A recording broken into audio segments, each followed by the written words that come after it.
పచ్చల రాజేష్ రాసిన పుస్తకానికి కేంద్ర సాహిత్య అకాడమీ యువ పురస్కార గ్రహీత డాక్టర్ పసునూరి రవీందర్ గారు రాసిన ముందు మాట. పచ్చల రాజేష్ ఒక అక్షర ప్రభంజనం. చదువుకున్న మాదిగ యువతరపు ప్రతినిధి.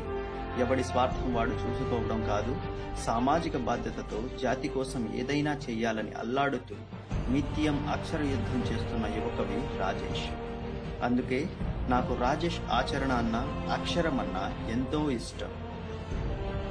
రోజువారి జీవితానుభవాలను అక్షరీకరించిన, కడుపు రగిలిపోయి కొత్త ఉడుకుతున్న సంఘర్షణ అయినా రాజేష్ అక్షరాలు మనకు ఇట్టే పట్టిస్తాయి.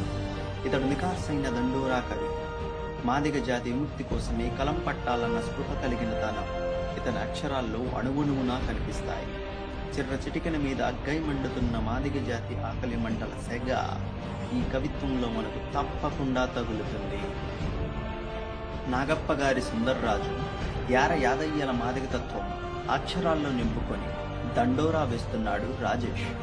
మాదిగలంటే చిల్లుల గొడుగుల కింద చెప్పులు కుట్టుకోవటమే కాదు, ఏదైనా చేయగలరనే ఆత్మవిశ్వాస ప్రకటన ఈ కవిత్వం. ఉద్యమాల్లో, రాజకీయాల్లో స్తబ్దతలు సహజం. కానీ ఆ సైలెన్స్ ను బ్రేక్ చేయడానికి రాజేష్ లాంటి యువ గొంతుకలు తప్పకుండా ముందుకు వస్తాయి. ఎవడి ముక్కవాడికి దక్కే వరకు మాటై, పాటై, కవితై, వ్యాసమై 4 బాటల కూడలిలో పంచాయతీ పెట్టి రిజర్వేషన్ ఫలాలను న్యాయంగా పంచుకుందామంటూ సవాల్ విసురుతాడు. అలాంటి తెగింపుకు, ధైర్యానికి ఈ కాలపు సాంస్కృతిక పోరాట సైనికుడు రాజేష్. ప్రకాశం జిల్లా ఈదుముడిలో ప్రారంభమైన మాదిగ రిజర్వేషన్ పోరాట సమితి MRPS తెలుగు సాహిత్యంలో దండోరా సాహిత్య సృష్టికి పాదులు వేసింది. అప్పటిదాకా దళిత సాహిత్యంగా ఉన్న అట్టడుగు కులాల ప్రవాహం నుండి మరో పాయగా దండోరా సాహిత్యం పుట్టుకొచ్చింది. సామాజిక న్యాయనాదాన్ని భుజాన వేసుకొని 1000 ఏళ్ల తెలుగు సాహిత్యపు మనువాద గోడల్ని బద్దలు కొట్టింది. జాషువా చూపించిన మార్గాన్ని మాదిగ కవులు సొంతం చేసుకున్నారు. కుల వ్యవస్థ మీద తిరగబడే దృష్టిని అలవరుచుకున్నారు. అట్లా వచ్చిన వారే కొలకలూరి ఇనాక్, బోయా జంగయ్య, ఎండ్లూరి సుధాకర్, వేముల ఎల్లయ్య తదితరులు. ఒక తరం నుండి మరో తరానికి అందించటానికి మాదిగ జాతికి ఆస్తిపాస్తులు లేవు. ఒక డప్పు, ఒక పాట, 4 అక్షరాలు గొంతెత్తి నినదించే పోరాట స్ఫూర్తిని మాత్రమే అందించారు. అదిగో అలా ముందు తరం కవుల చిటికెన వేలును పట్టుకొని సాహిత్యంలోకి అడుగు పెడుతున్నాడు రాజేష్.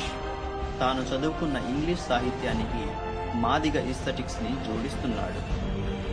ప్రపంచంలోని అత్యంత మానవీయ జాతిగా మనగలిగిన జాతిలో పుట్టినవాడు కవిగానో కళాకారుడుగానో కాకుండా ఉండేందుకు అవకాశం లేదు. భారతదేశానికి ఉత్తరాన ఉన్న సింధు నాగరికత సృష్టికర్తలైన మూలవాసుల గుండె ఘోష శతాబ్దాల మీదుగా తరం నుండి తరానికి మాదిగ డప్పు దరువై సంక్రమిస్తున్నది. జాతి విముక్తి కోసం బాబాసాహెబ్ అంబేద్కర్ చెప్పిన pay back to the society concept ని గుండెల నిండా నింపుకున్నాడు గనుకనే పచ్చల రాజేష్ నిత్యం పచ్చిగా మాట్లాడుతాడు. నిజాలను నిర్భయంగా ప్రకటిస్తాడు. ఎవరు ఏమైనా అనుకోగాని తాను చెప్పాలనుకున్నది చెప్తాడు. వర్గీకరణ సాధన కోసం జాతి ఒక్కటి కావాలంటాడు. అందుకోసం రాజేష్ రాసిన వ్యాసాలు మేధావుల్లో సైతం ఎన్నో ఆలోచనలు రేపాయి. రాజేష్ వ్యాసం రాస్తే అందులో కొత్త కోణాలు ఉంటాయి. అలాగే రాజేష్ కవిత్వం రాస్తే అందులో ఆవేదన, ఆర్ద్రత ఉంటాయి. ఎందుకు ఈ రెండూ రాస్తున్నాడో తానే చెప్పుకున్నాడు. వ్యాసమైతే ఆలోచింపజేస్తది, కవిత్వమైతే నలుగురిని కదిలిస్తది అంటాడు. ఇది రాజేష్కు ఉన్న స్పష్టత. అందుకే రాజేష్ మాదిగ కవుల పరంపరలో ఇప్పుడు కొత్తగా మొలకెత్తుతున్నాడు. 23 ఏళ్ల వర్గీకరణ ఉద్యమం సఫలీకృతం అయ్యే వరకు రాజేష్ అక్షర ప్రవాహం ఆగదు. ఇది మాదిగ జాతి రాజ్యాధికారం సాధించే వరకు కూడా ఆగొద్దని నా స్వార్థపూరిత ఆశ. ప్రొఫెసర్ కంచా ఐలయ్య చాలాసార్లు ఒక మాట చెప్తుంటారు, writing is a torturing job అని. నిజమే. ఇవాళ రొట్టెక్కి నినదించడానికి కార్యకర్తలు పుట్టుకొస్తున్నారు. వారి కొరత ఎలాగూ లేదు. కానీ బుద్ధిజీవుల కొరత, సృజనకారుల కొరత చాలా ఎక్కువగా ఉంది. రాజాలంటే గుండెల్లో తడి ఉండాలి, కొత్త కోణాల్ని పట్టుకునే సృజన శక్తి ఉండాలి, ముఖ్యంగా లోపల చల్లారకుండా రగిలే ఒక ఫైర్ ఉండాలి. ఇవన్నీ ఉన్న యువత చాలా తక్కువ. రాజకీయాల గురించి మాట్లాడినంతగా సాహిత్య సాంస్కృతిక రంగాల గురించి మాట్లాడరు. అందుకు కారణం వాటి విలువను ఇంకా గుర్తించకపోవటమే. కానీ రాజేష్ అలా కాదు. నలుగురిని కదిలించడానికి ఏం కావాలో రాజేష్కు తెలుసు. అందుకే తాను అక్షర మార్గాన్ని ఎంచుకున్నాడు.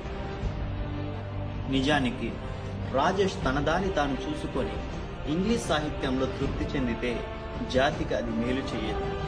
అందుకే తాను సాహిత్యంలోనే కాదు, జీవితంలో కూడా అసలైన మాదిగవాది. అన్యాయమైపోతున్న తీరు చూసి అక్షరాల్లో బిగ్గరగా అరుస్తుంటాడు. తోటి సోదర సమూహానికి ప్రశ్నల జడివాన గుర్తిస్తాడు.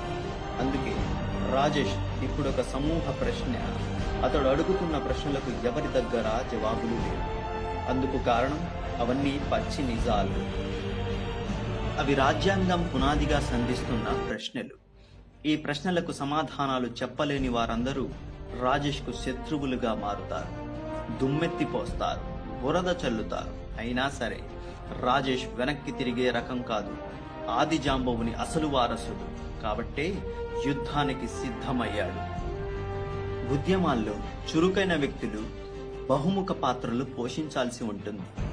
రాజేష్ కూడా ఒకవైపు కార్యకర్తగా, విద్యార్థి నాయకునిగా పనిచేస్తూనే రాయడంలో క్రమంగా పట్టు సాధించాడు.